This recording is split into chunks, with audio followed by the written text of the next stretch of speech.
continuing with session 4 with the pattern recognition. One last point about this complex bear divergence with positives and the complex bull divergence with the negatives. This pattern, as I mentioned before, is probably the most dynamic and shows which direction a market should, in all probability, continue to move. Trading, to me, is 80% mental, 20% mechanical. The patterns that we look for in charts are part of the mechanical. The probabilities that we can assess to patterns and assessed with trend analysis are also part of the mechanics. The 80% is keeping yourself focused and read what the market is showing you and not read anything else into it. If you see a market is showing you basically bearish divergences in the top chart, bearish divergences with positives, they are 2 key points on your checklist. That's all you need to know right then and there. It's a bearish divergence. We still have positives. We still have upside targets.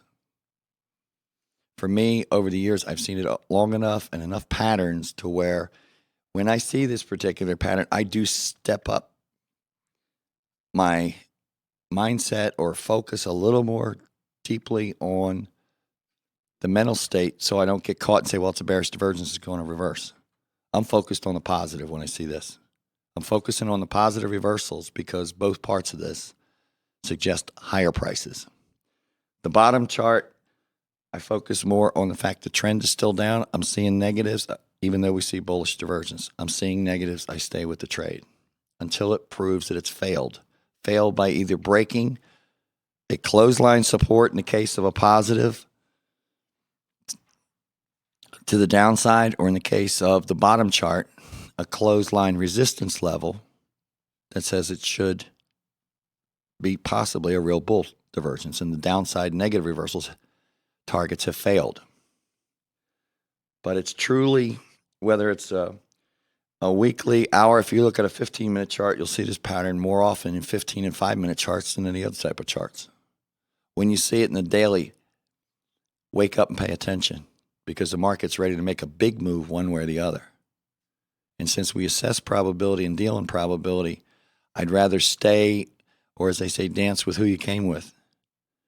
And when patterns like this develop, it's usually at a consolidation before an acceleration in the move.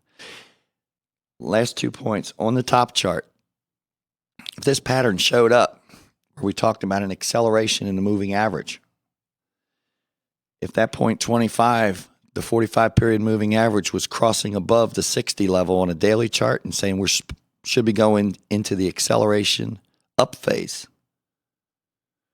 you should expect to see higher prices. Another reason to see higher prices. Your moving averages is saying we've now kicked into a higher gear. With the bottom chart, that 45-period moving average is usually going to be flat with or level to the 40 level on the RSI chart, or it may have crossed. If it's crossed, then you're going to see a downside acceleration in it. Another reason why I combine range rules and moving averages, looking for acceleration up, acceleration down, in conjunction with the same patterns we're seeing here.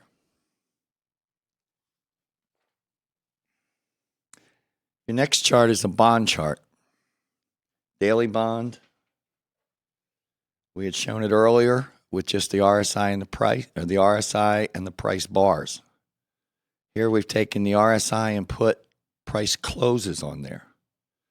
Where we had talked before about the range rule shift and the rising bottom in the RSI, you can see all the closes in April, in the latter part of April. The low close was 99.10, a rally to 101.09, eventually up near the 50 level in early May, and a sell-off to 97.30, followed by a rally, followed by another sell-off to 97.24 in mid-May. A simple 2-period X12, like we had talked about and going through in the pattern section. But that X point at 97.30 in May was also higher than the 99.10 in April, which meant the previous bottom should become the first line of resistance. What was a momentum low and a price low at 99.10 should be the first resistance. When it rallied off that X12 signal, the bullish divergence in May, it got up near 97 or 99.10 by going to 99.07 and then sold off again. What was a previous bottom became a top short term. The next sell-off did not go down below the 97.24 close. This is where the clothesline support comes in. You see that close at 97.24. Well, the following day, price action was such that it closed up. Actually closed up for a couple days before it came back down again. Did not make a new low close, which tells you there's probably some buying coming in because people are buying it as they're trying to get their toe in the water or basically nibble at it. We talked about why it was an acceleration phase because it was a rising bottom. But we also know the point between the 97.30 and the 97.24 two-period signal and the 99.07 that it hit on the rally was before prior support. It became resistance. And it sold off from it, which tells you that once it clears that level, it's breaking what is near-term resistance at 99.07. When it broke it and went up to the par 12, the 100.12 in early June, we took out the 99.07 and came close to the par 09 that was just prior to 99.10. But we did not take out, if you look in early May when the RSI came up to the 50 level, we didn't take out the 101.09. Since we didn't take it out, that's another resistance level. We sold off in early June from 100.12 down to 99.19. Now that 99.07 close that was made in May, which was our first resistance, we broke through that when we went to 100.12, but when we sold off to 99.19. By doing so, the 99.07, which was the first resistance on the way up, we cleared on the second attempt on the way up, but when we pulled back and stayed above it because the RSI came back to the 50 level. So we cleared the first resistance, went to a higher high, sold off, and came back down to what was the first level of resistance. What was a top before or what was resistance looked as if it was coming to support. If you look after the little two-period bull divergence, 97.30 and 97.24, and look at your closes on the second sell-off to the 99.29 on your bar chart and see your clothesline, where the clothesline could be drawn across the page as a key support level. So now you've got clothesline support. You've got a rising bottom formation. You cleared the first resistance off that two-period signal. On the first attempt, it went to 99.07 before it sold off to 97.29. Then it went through it, and then it came back to that level again. It also came back to that level in July, where we talked about the range rules shifting, where it sold off to 99.10 again. So the range rules had started to shift. You've seen a bullish divergence, a signal count of two periods, a move above 50, but not yet above 60. But when it did get above 60, it got a little overextended and came all the way back down to the 40 level in early July with the close at 99.10. But if you look where your clothesline support line should have been drawn at the end of May across at 97.29, it's still well above that. Now the range has shifted. You're looking at 40. Right after that 99.10 close in early July, the bar action, if you look at the bar action, it starts to move up. And it looks like we had another clothesline support 1, 2, 3, 4, 5 days into July. You had one of those clothesline support marks to where you could draw another line.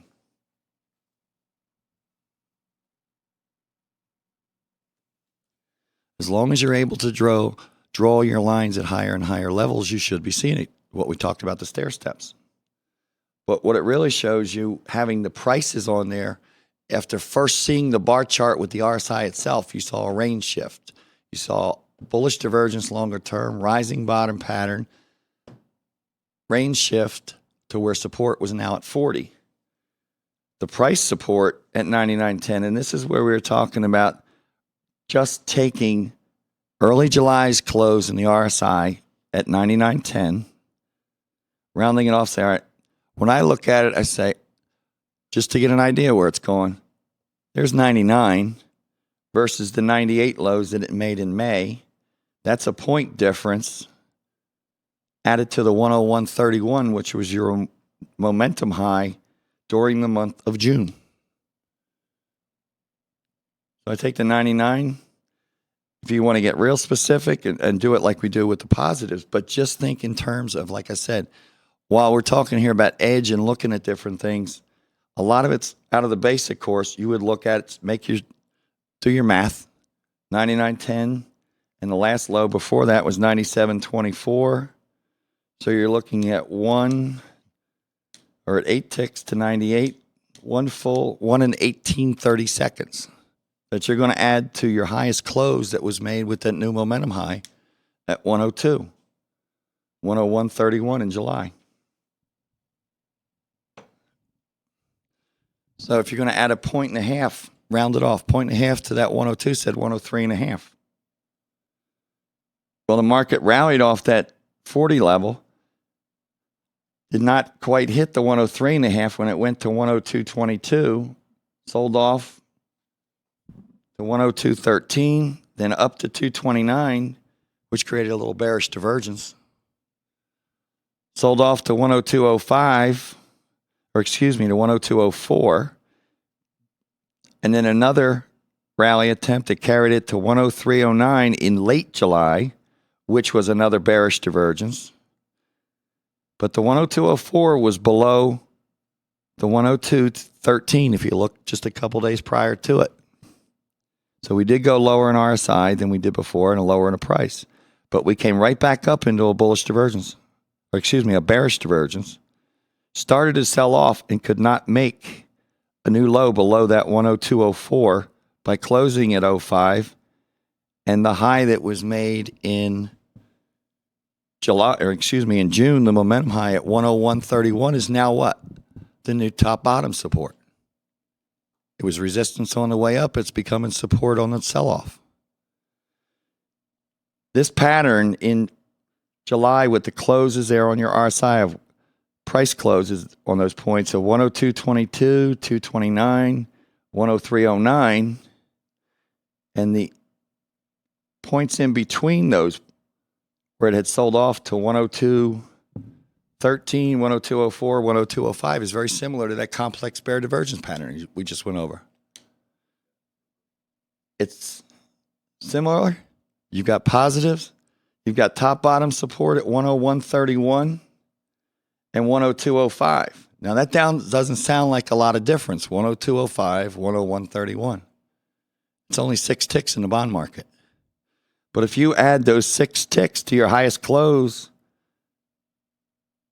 at the end of July at 103.09, it says it should go to 103.15. It rallied, went to 103.06, sold off to 229, which is now what? Another previous top point where a top became a bottom. It was one of the points we had when the divergence was established. Now you go to 103.12, sell off to 103.06, and you blast through, and the market continues to go. And as long as that market's going in your favor, you're fine. It's moving up. You've set an objective at 103.16, or 103.15, and we went all the way up to 104.16 before it put in another momentum peak. The positive reversal target was achieved on the way up. If you look at that RSI, though, in July, early July to late July, it went from a low of 40 up over 60, showing the range it shifted, sold off in the top bottom support points, and started to develop one of these complex bear divergence with the positives built in. And I said it's the most dynamic point. If you were long at 99.10, which I had said earlier was the safest place to buy, the low at 102.05 further confirms for you that you're in the right side of the market, in the right directions, positioned properly to where you should see that 103.15 exceeded. If you can exceed a positive, don't take the trade-off. If you exceed the positive reversal target on the way up, especially with your range starting to show that it's higher and higher on the chart in the RSI range, this market is getting stronger, not topping out. That's what that complex pattern does. It confuses most traders. It confuses some of the people that have even taken the RSI course. I saw bear divergence, saw positive, figured the positives were going to fail because the bearish divergence was there. No. If the bearish divergence and the positive are both present, say long, because the market has a lot more on the upside. It's a good place to add where I said bearish divergences, you can take partial profits. If you're long 2 from early July at 99.10, why not take one off when there's a divergence, a bearish divergence? See what the rally is the next day. Look at your pivot numbers for the next day. You get up into a high or a pivot high or an upper pivot. Take a profit on one, figure out where it should sell off to, and reestablish another long or 2 more longs. When you can sell off from a bearish divergence into a top-bottom support level, when you see that bearish divergence forming, the first thing you should be looking for are your levels of support. Previous momentum highs, divergent highs. How about the moving averages we talked about? 90-day moving average with the percentage bands. This is where there's, in my opinion, while I respect John and his work, there's a discrepancy I won't call it a discrepancy, where a choice can be made between using either Stark, Bollinger, Keltner versus the simple band. If this price action in July,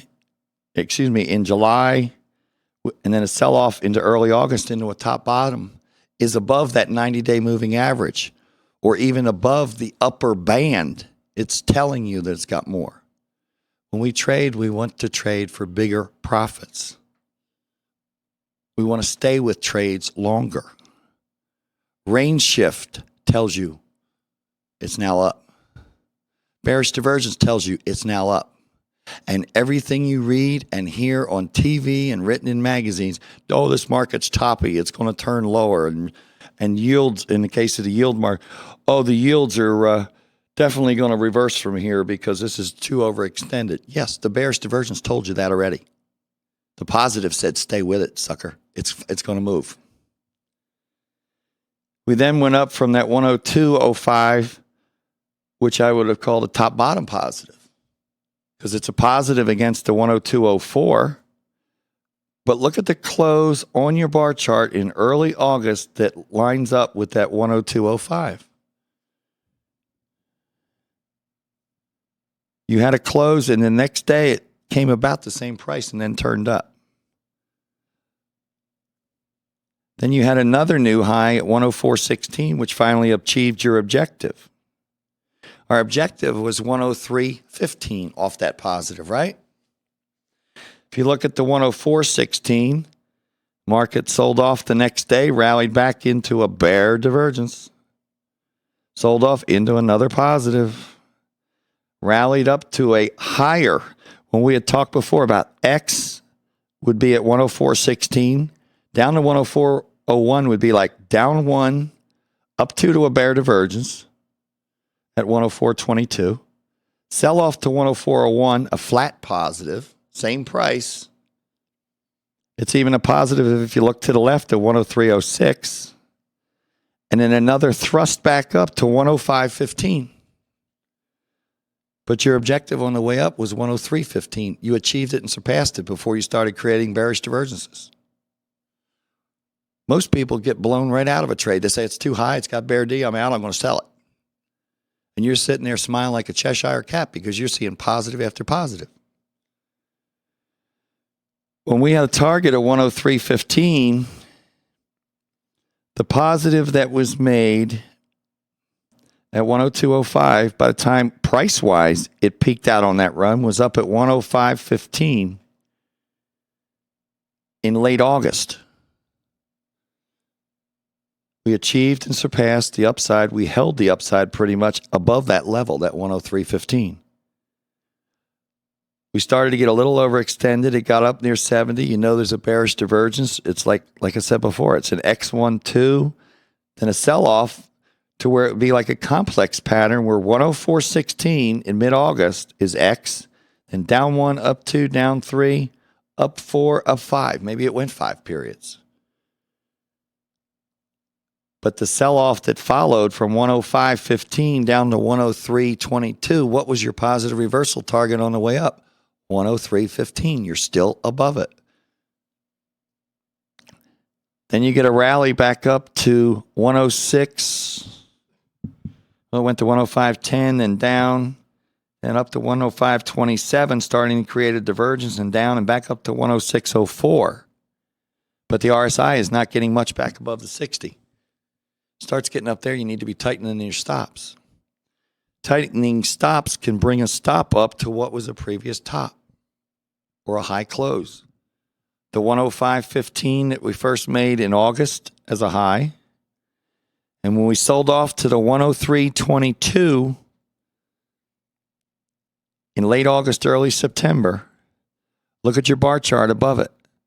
You had a closed support line, followed by a closed support line. Then you had a closed support line which was equaled and it closed up. Then the next couple of days, it closed down below that last closed support line you were drawn in. And that's when it rallied on to 106.04. So you could have tightened your stop all the way up to 104.5, 105. And when it sold off from 106, it was a longer term divergence, 106.04 versus 105.15. It was more than the normal 2 to 5 period signal you want to see. It extended out to probably 8 or 9.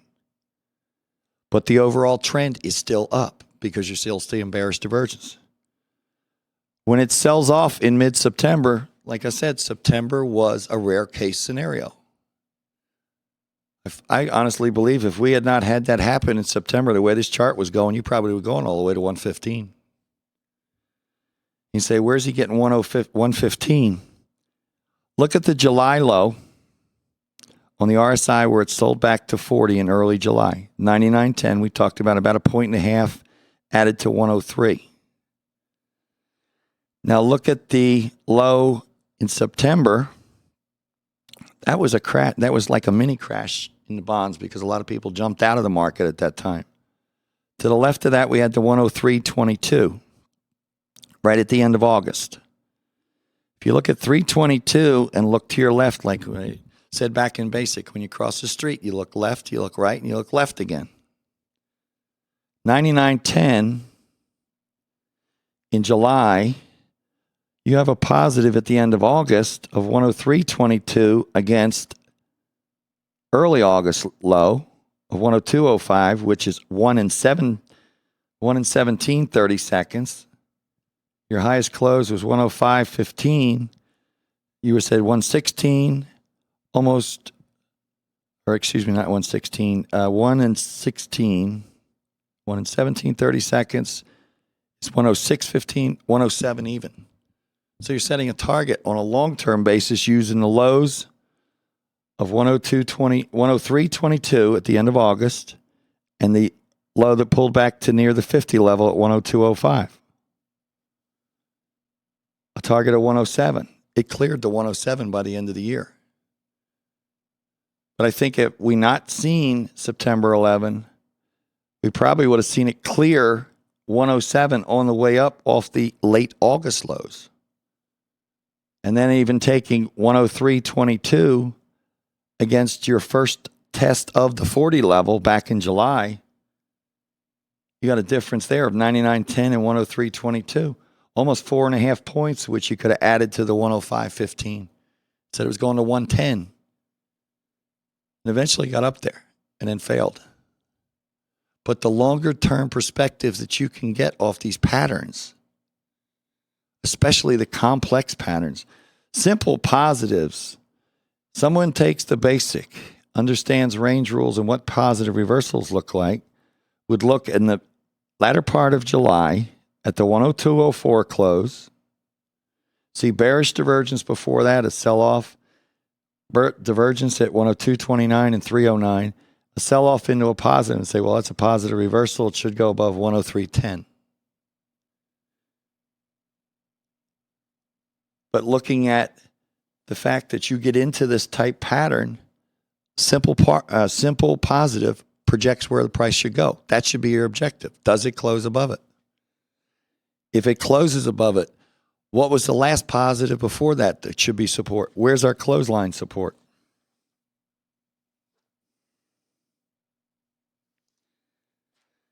Okay, next chart. Microsoft. In the example we had talked about before with the range rule shifts and everything, we were using IBM. IBM, Microsoft, they're good bellwethers for what the U.S. market's doing. If you look, when we had talked before about the triangle that IBM seemed to be in, here the RSI had been up to 70 in April. You started getting bearish divergence after bearish divergence. You had like a 1, 2, 3, 4 period, followed by, looks like a 3 period, 69.44 versus 70.01. Then you went to a new high in early May at 72.04, which took out the price highs from before, but still showed possibly a loss of momentum. A sell-off into the 68 in mid-May. And you look back to your left, you'll see in late April, 67.08. Before that, 60.51. Saying we've got longer-term positives that are suggesting that this thing could go to 80. When I first looked at it, I said it's still got positives pointing higher. But when it rallied and only rallied up to 71.46 in late May, it then sold off into another positive, 68.06 versus the close at 69.12, saying, well, there's $1.06 added to the 71.46. Said you should see 72.52. We saw 72.38 for a close, a sell-off to 72.23, then up to 73.44. So it was hitting its targets on the way up. But the price action was not, in my opinion, even then, strong enough because there wasn't an upward push. You're seeing your positive. You're respecting the trend. You've got bearish divergence. But look at each divergence, the ones in April versus early May. Now, early May versus early June. The RSI is not getting back up there, showing that underlying momentum is weak. Another sell-off to 66 from that high because it seems like it's as if the momentum is failing. The 66.56 in mid-June went below what was the positive reversal at 69.12 in late May. Well, if that's going to be breaking our clothesline support as we had drawn, once you see a positive, I said you look for a clothesline support at which to draw, which would come across probably about 67, 68. But we knifed right through that on the way down. And then the final rally before it really rolled over, when it rallied up, look at the longer term positive that showed up from April through June. 51.60 back in early April, 66.56. Longer term, it should have been very bullish. And you did have a push up to 73 in late July. But look at where that 73 came in on the range rules. Right at the 60 level. No follow through. No push back up. And it even couldn't take out the momentum high. There again, with the momentum high, looking at the relative look back period, how far back you look, it couldn't take out the resistance on a closing basis that was established in early June at 73.14. By now, your moving averages have already started to roll over in the RSI, at least to where you're no longer up. You're probably side up. The fact that in late June you rally up into a price level of 72.5, 73, but the RSI level's not accelerating to the upside. If you look at your bar chart and look at where you can draw your clothesline support, 66.5. The rally to 73, on the way down, it broke through that clothesline support and also broke below the 40 in early July at 64.31. This is when I was thinking that the market was really going to fail in a big way. And it was very overextended on the upside, because when you see this type of pattern, when you see this type of pattern where you have these complex divergences, we just went through. I said it's going to be one of your favorite patterns to put it on your computer. A loss of momentum by the RSI not getting back up near the 70 level, then a loss of momentum in late June when it tried to get back above the 60 level. Then you get your range shift in early July. The 64.31 broke to 66.56 to the left of it.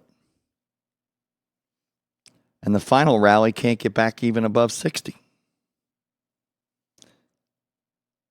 Range shift to down, failure to rally up. And if you took the high close at 69 on your RSI in April through the June close and drew a line for that longer term divergence, divergence can be 2 to 5 periods, could show up weeks apart, could show up months apart.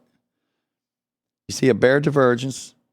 You see a test of 40 in late June, a retest of the 60, and then a move down in early July. You're seeing a longer-term divergence, the evidence of a range shift and the failure of prices to achieve where they were before. And as I said, your moving averages at the time were already turned down. And because so, it's showing longer-term weakness when you see range shifts. If you look at all the price action, after the attempted rally back to recover that 60 level in mid-July, the market sold off to 66.20, rallied to 67.31, sold off to 65.30 in July, rallied back to 66.29, and 67.29, and you had a negative reversal showed up. So you had a bear divergence followed by a negative. You don't know how many phone calls I got at that time, people asking me, well, now's the time to buy Microsoft. I said, no. So that's the first negative you see after all that divergence. But you saw longer-term divergence, a range failure at the 60 in late June, a new low in RSI value going below 40 in early July, failure to recover the 60 level in mid-July. Now you've seen a negative. When a market is showing you what it's going to do, if you have the patience to see it, you're going to be rewarded. Whether you got in at 66 or 67, or you saw it soon enough with the loss of momentum and the divergence that was formed, the bear divergence formed between April and June, the failure to achieve the 60 level in late June again, even after the sell-off broke the 40 level for support in early July, said something's not right. It had longer-term positives. It didn't achieve them. It stopped at 60. And now it could have a range shift underway. It's worth shorting a stock like that, or shorting any issue. To me, it doesn't matter if this chart were IBM, pork bellies, gold, or platinum, or greasy wool out of Argentina. I see those complex patterns, and you're going to get big moves out of them. Next page just gives you a close-up view of the same pattern. How the acceleration took place. Didn't go much below 40. The 47.32 that I have in parentheses down at the bottom of the chart right after the word September was the intraday low. Not many people I know trade stocks for $20. Even if you had only sold short. Forget selling short. IBM, Microsoft, as I said, are bellwethers and leaders. If you're following a widely held issue and a widely known issue, it's going to have some volatility to it. But you also don't want to be caught on the wrong side of it. And once you saw that negative that showed up in late July, early August, that was only a 2-cent negative. 2 cents in the case of the stock. 67.29 early August versus 67.31. 2 cents off of the low made at 65.28. Basic negative. It's a target of 65.28. It sold off from early August at 67.29 to 66.08, back up to 66.22, and boom, right through 65 to 64.55. Achieved the negative target. Rallied to 65.53, which was pretty much below the lows that were made in late July at 65.30, 66.20. And also in early August, right after the negative, the first day down is 66.08. Rallied for one day to 66.22, and then it achieved its negative on the way down at 64.55. You're starting to see evidence, bottom top evidence of 65.30 from late July, and the first leg down from the 67.29 at 66.08. When it rallied to the 65.53, it was almost a negative with the 66.22. Then sold off again, then came back up, sold off from 65.53 to 63.13, back up to 64.40, look to your left, 64.55 was a bottom top. By now, your moving averages are, screaming to the downside. But the patterns themselves are telling you which direction. What were previous bottoms are becoming tops. Sold off from 64.40 all the way down. Then you had another big negative, 64.40 close versus 62.20 in late August versus mid-August. $2.20. What's your low close between them? The low that was made right around the 30 level at 59.08. Now you're going to subtract $2.20, saying you're going to 56.88. So at around $62, you're thinking this has the potential to fall all the way down below 56. If you don't want to sell a stock, if you don't want to sell a position short, at least when you see a negative and evidence like you saw in this top being formed, get the hell out of your longs. No sense holding a bag. Remember the trader who's trading for profits and losses versus the guy who's going to hold on and goes from being a trader to an investor? There's a ton of people out there holding this one, still expecting to see it come back up from here. And as far as a bellwether, I do like it as a bellwether. I used to say IBM and GM, but I think Microsoft, there's more people following, holding, and more mutual funds holding it to where you should know where it's going. And one to track that'll give you be a good proxy for the market itself. Okay, your next chart, Euro chart, December. You can see on the bottom chart, I had put in 90.35 with two arrows. Same price, flat negative. Because the market has been selling off going into this phase. We're already below 60. And you look at the 90.35 versus 90.25 with the way that line's drawn. Another negative. Still below 60. There's two marked in there in the first part of May. 89.04, 89.17. It looked like it was trying to make a rally attempt. But that 89.17 was up against a previous bottom in late April at 89.17. A bottom became a top. The overall trend is down. Here's a pattern at the bottom. Looking at May. See the 84.41? Rallied for a day, sold off to 84.40. X12, 2-period bullish. Rallies for a couple days. got to 84.93, sold off to, rallied from the 84.40 up to 85.06, and then back down. I put a little curl on that line there. That's an 84.61, then up to 84.93, then down to 84.19. That's one of those more complex patterns again. You got a two period, which actually looks like it evolved into 1, 2, 3, 4, 5, maybe 6 periods apart. And then it rallied to 86.06. Sold off, rallied again back to 86.06.07 at the end of June. Then it came down to 84.23. Little rally, back and forth, and then down to a final low of 83.45. Rising bottom again. Possible accumulation phase. Take a ruler and connect your RSI closes where the close was 84.19 with 83.95. That's why I talk about little hidden signals. It's not as prominent and pronounced as the 2 period was because it's longer, further apart. But 1, 2, 3, 4, 5, 6, 7, 8, 9, 10, 11, 12 days, 13 days apart. But it has that rising bottom look to it. So you tone down your bearishness. Tighten up your stops. Now you go from 83.45, you go up 85.71, down to 85.12, and then up to 86.99 where you're first testing the 60 level.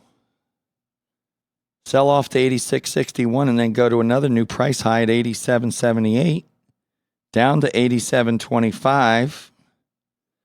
Is 87.25. Look to the left where that first high was or first close above 60.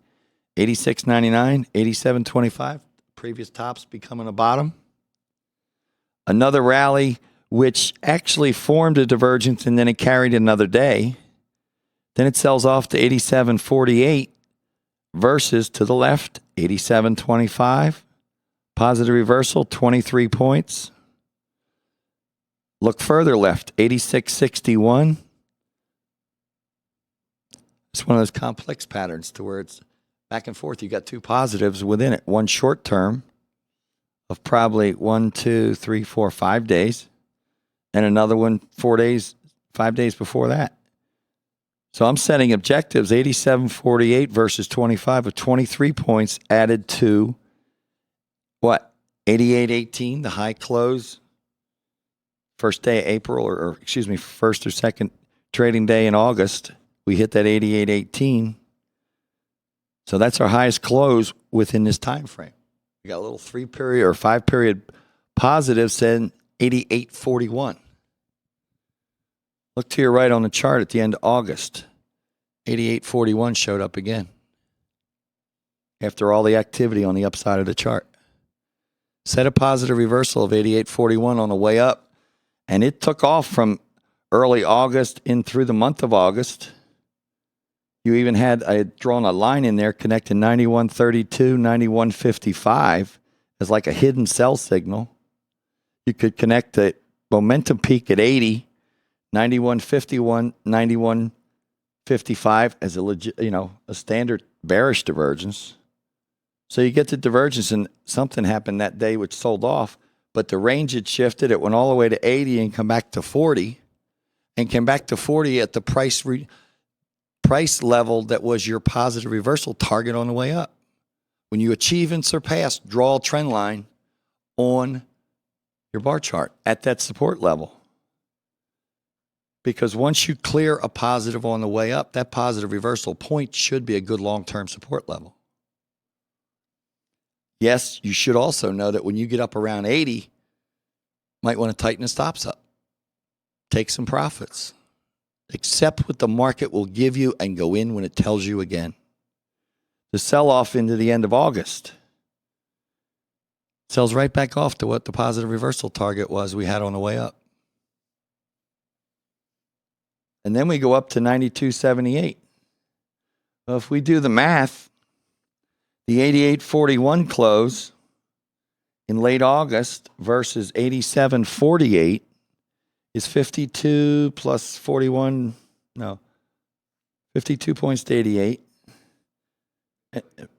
93, roughly a point above the 91.55 target, which was your highest close in early September, a couple days before that. So you should go to 92.50. Market immediately started up and hit 92.78, cleared the objective on the way up. But what happened after it cleared it? It cleared the objective, and while there's not a line coming across on the RSI where the 70 level should be, the momentum action in August was, as I referred to in the original basic class, above the rim trading. It was up in the stratosphere. Then it sold off. When you have momentum peaks up above 80, they sell off, come back to the 70 level, look for a trend change. If you have a momentum low below the 30 level, and then you get a divergence, your first momentum low is down around 20 or 22, and you get a rally where the RSI up off a bottom comes up maybe to the 40 level, and then on the next sell-off, it only comes back down to the 30 level. Look for your trend change. Here's the same thing in reverse.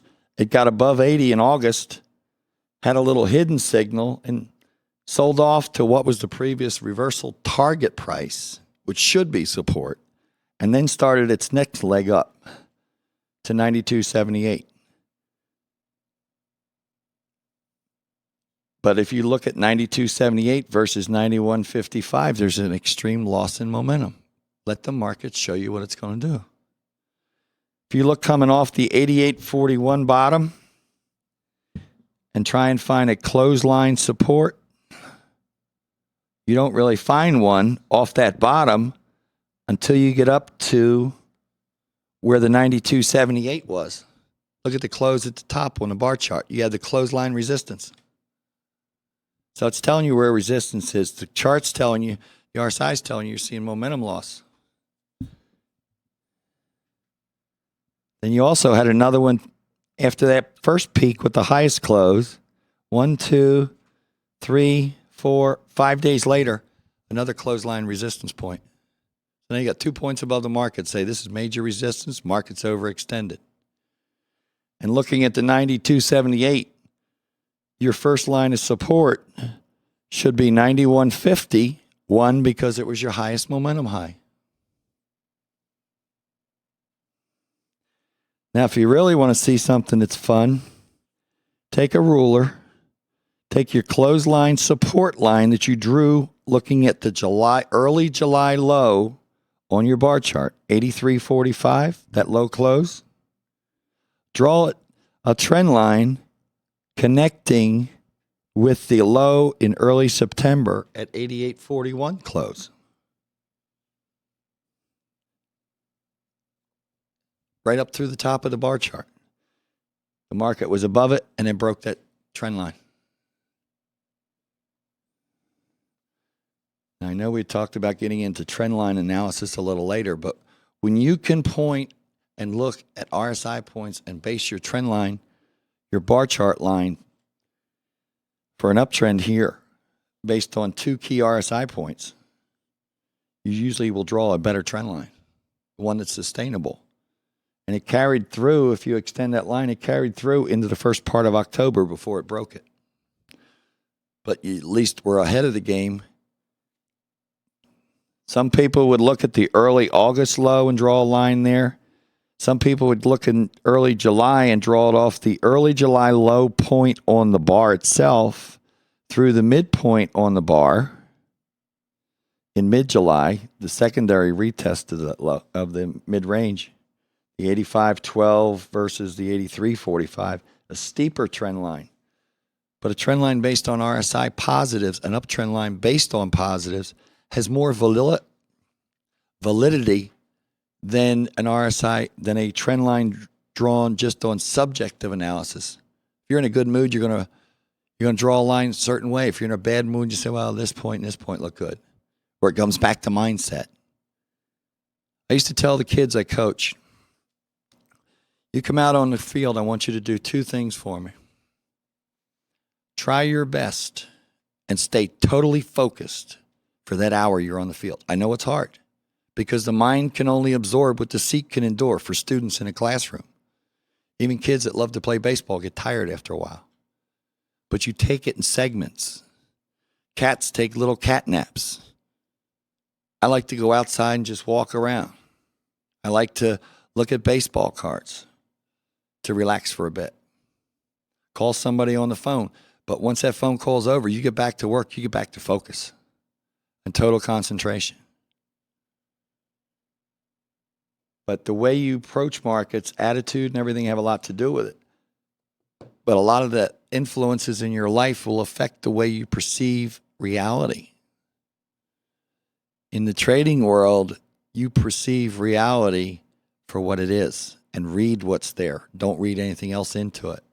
Say, that's a positive. That was a positive point. I can draw a trend line. These clothesline support and resistance levels,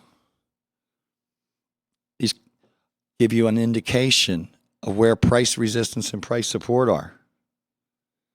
If you see a market rally into a new high like this did with the euro up to 92.78, you can spot that clothesline resistance and draw it. It held. Told you there was something behind it. The 88.41 on the bottom, and even the positive reversals that we looked at late August at 87.48 versus 87.25. The next day, the bar chart, it went down and came back up and closed up. You thought you had a clothesline support. You had a positive. It went down, stops everybody out, goes up. So it was still, in a sense, a valid line because you don't know the next day with that 87.48. All you know is there's support at 87.25. At the end of July, you would have drawn a clothesline support based on that 87.25. And it never violated it. So it's a valid trend line.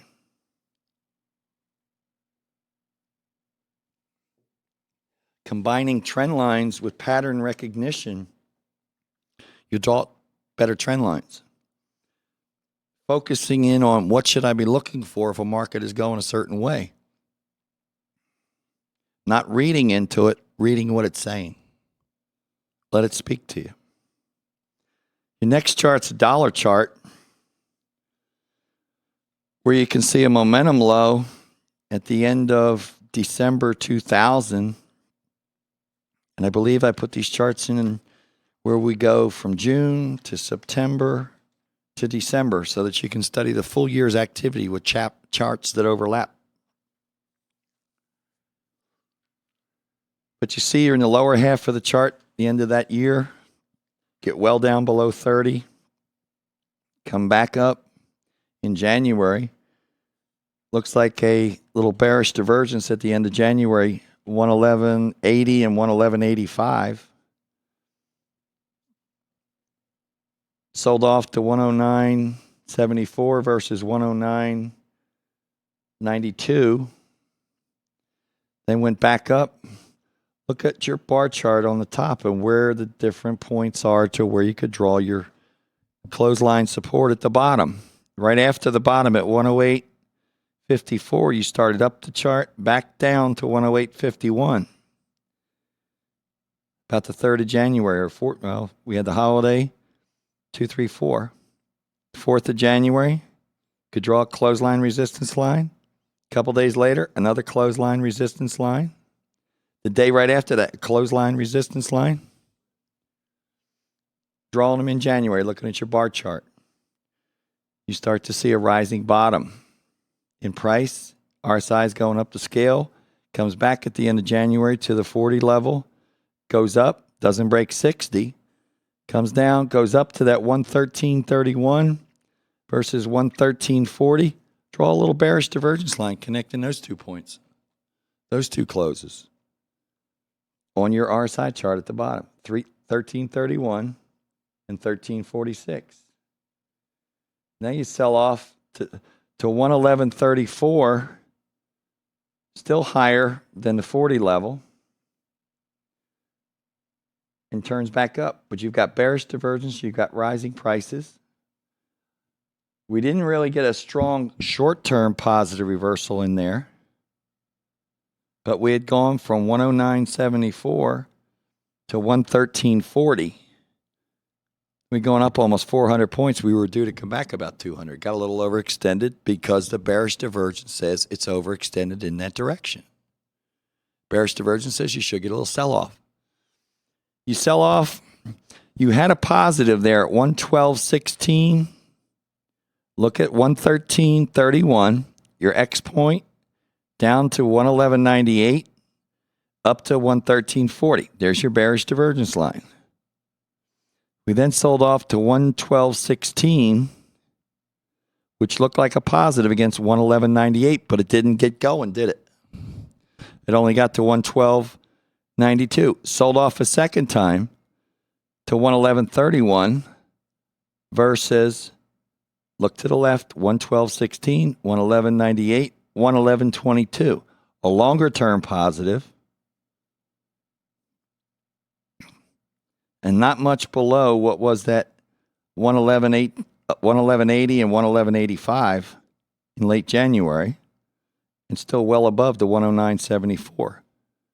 But the fact that you had tried to get above the 60 level created bearish divergence and sold off a little bit, and then held. That's where I had put that trend line in on the bar chart. Took the low through the end of January, and in early February, because it was holding the 40 level. And also it came back to that line in early March by holding the 40 level and held the bar chart line at the top, which then led to a rally which broke 60, which got up to 70, which created bearish divergence. 115.53 versus 116.48. Little sell-off, then a rally to new high at the one that's supposed to be 117.63, took out the previous highs at 116 and 115.53. It then sold off to 15.06. But see where I had taken the point along that line on the bottom chart, the RSI, connecting the lowest RSI it had before it, which might have been a positive. Got a bounce, a down, an up, and eventually worked down to the 114.48. But when you see bearish divergence again, look for sell-off. Look for reasons to buy. Look for places to draw your clothesline supports. But that sell-off into April, 114.48, was still well above your highs in February at 113.40. Look at the high on the bar in February, equating to that 113.40 close. Take the high there, draw a horizontal support line. What was a top became a future bottom. Remember we talked about the top bottom positives, range shift, moving average shift. And this line that I have drawn on the RSI chart at the bottom from mid-March to the end of April, connecting those RSI points, came right back down to it. Now the scale on the chart makes a difference too, but what's more important is the 14.48 did not break out the 14, break below the 14.27 of March. It was also top bottom support with 113.40 in February. This is where I said, make it simple to give yourself an idea so that you don't suffer brain strain. You look at that low in April, 14.48. Look at the low in March, 113.31, 113.34. It's longer term positives. You want to draw another trend line, you can connect the lows there or even connect the closes. I like to connect the closes on the bar charts too. But from 111.34 to 114.48, figure roughly 100 points. What's your highest close? The one that was made at the end of March, your 117.63. Said it's going to 118, roughly. Somebody says, where do you think of March? I said, I don't know, 118. And they think I'm being a smartass, and I'm not. I'm just saying there's a positive. Range rules have shifted. We've got bearish divergence. We've got longer term positives. We're at least going to 118. So if I'm looking at the 114.5 area, 114.48 in late April, say 114.50. My stop is looking at the previous top, which should now be support at 113.5. I'm willing to risk 100 points to make, well, target of 14, or 100 points added to the 117.63, a 400-point move to the upside with a $100 risk, or 100-point risk versus a 400-point gain, 4-1. Probability's in my favor. It's telling me what it's doing. And right after it makes that low, start looking for your clothesline supports. We got one as it started up, got to 117 in early May because the others had dropped below them. First couple days of May, you'll see one where you can draw a clothesline support. Then a little later in May, you can draw another one at around 116. So now you can bring your stop all the way up to 115, lock in a 100-point profit, and if you get stopped out, you still made money. Most people, when we were talking about changing stops and not making commitments, when you identify your trade, you identify your target, your objective, look for 3 or 4 to 1, put your stop in. Your work is done. Nothing you're going to do is going to affect the outcome of it. There's a couple other charts I put in there for you to work on. And using the clothesline support, I try to mark all the key points that you should be referencing. And if you have questions, I'm more than happy to answer the questions, both email and in phone call.